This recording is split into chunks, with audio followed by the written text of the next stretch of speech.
তাই ঝর্ণার কাছে জল ভরতে সেখানে যায় এই খাদ্যখানা উপভোগ করতে।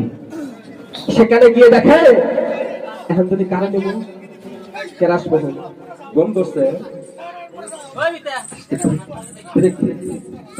ওরা মিলুক মিলুক ভাই হাই তোমরা বসিয়া সময় কথা দিলে নহল দিবার ছায়া মন ভুলালে এটা বসি কথা দেবদেব মহাদেবের শিক্ষা করতে করে এই ঝর্ণার কাছে গিয়ে দেখে খাদ্যখানা নিয়ে উপভোগ করতে যায়।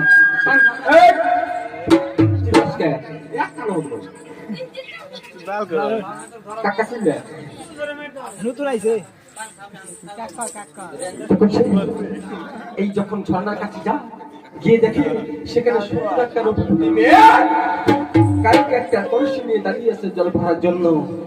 তখন চিন্তা করে মনে মনে চিন্তা করে ভগবান এই জানি একে একে তিনটা বিলি আসছে আমার ঘরে। বড় নাম হলো মা দুর্গা, মাঝিটার নাম হলো মা কালী, আর সবজিটা ষোলো নাম হলো আদর।